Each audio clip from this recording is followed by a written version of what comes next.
Good evening. Start with a maintenance update. We've been brush cutting countywide and also doing some countywide drainage repairs and cleanup from some storm damaged trees. We've also been repairing shoulders and mailbox pull-offs. We repaired a slope on Route 18, installed entrance pipe on Route 687. We have graded and stoned the majority of our stabilized roads, but we'll still have some to do next month. We responded to one minor winter weather event.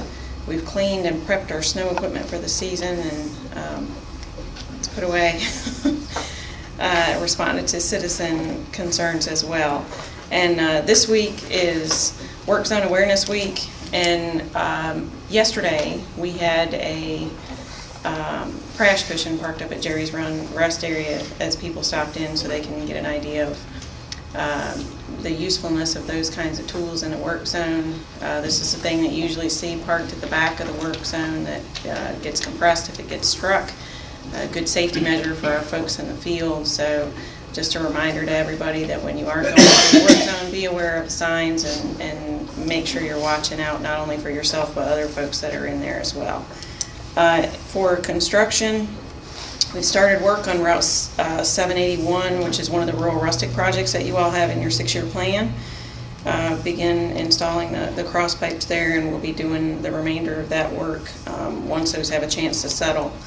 Last week we had the public hearing for Route 696 bridge replacement just up the road from here. I'd like to thank you all for hosting in this facility here.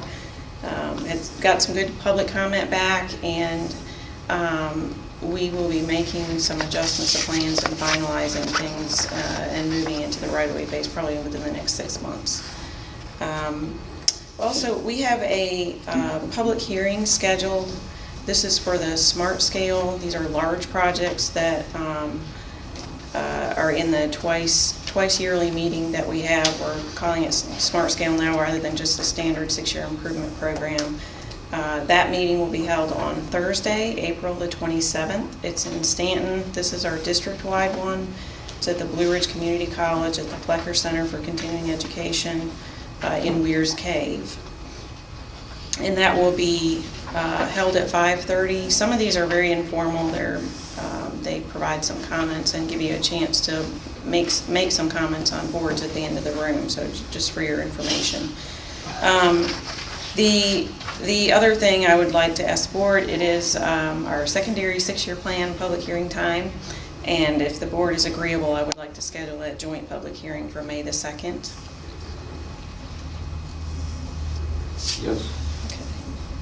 And I'll take any questions that you all have. I'm sure you're aware of the paving in Selma. Yes. And personally myself, I'm not really pleased with it. And neither is a lot of the people in Selma. It looks like that when they're paving, they're putting the pave down, it looks like when you're making a cake and you don't have enough icing, you're just spreading it out.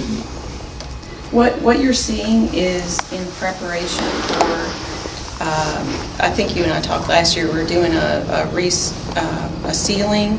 So the first thing that they have to do is some spot leveling, and once the spot leveling is completed, they'll come back and they'll have a slurry over the entire thing. So what you're seeing is kind of ugly, but it will look better when they get done. One lady was really upset. She had some choice words for VDOT. I will not repeat what she said, but she didn't like the way that they come by her house and dumped it over in her yard and up on her driveway. Her driveway is paved itself, and they put up on top of her driveway. If you don't mind sharing her address with me, if you want to get with me after. 1805 Oakland Drive. What was the street? Oakland Drive. Okay. I rode by. I didn't, personally, I wouldn't, it'd be fine with The me. usual, the Honda wall. There have been some rocks slide down and collect at the bottom of that. It's just pretty dangerous this time of year. And also the tunnel, if you're coming 311 north, it's holding water considerably on that side. So I know Sunday when we came through, there were several comments from several people in the area that it was all the way over on Sunday in the one side, 311 North. So if you're coming from West Virginia, back over.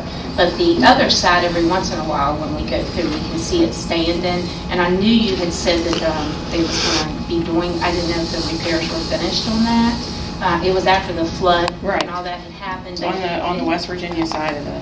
But it didn't look like that it definitely needs something done because it's going to continue to flood there. Because even with minor raining up there, it's flooding on that one side really bad. And it could be the ditches in there on the side maybe needs cleaned out because people like to throw trash on that one side for whatever reason. Were you trying to church? Think you'll get it this spring or something? It might be, it may be next year. We've got some accelerated projects on some bridge replacements that actually have significant structural issues, and those have kind of taken top priority. I can double check with our bridge office and see what the plan is for that. We were talking about replacing that with a larger pipe, extending it and putting a pipe in. Yes. Yes. Appreciation for, she was not here at the last meeting when we discussed bids for exit 21, and extend the county's appreciation for your suggestion and assistance in filing the additional revenue sharing application that allowed us to leverage those funds Yes. for the project. So, thank you. And fortunately, it looks like you're not going to have to use all of them.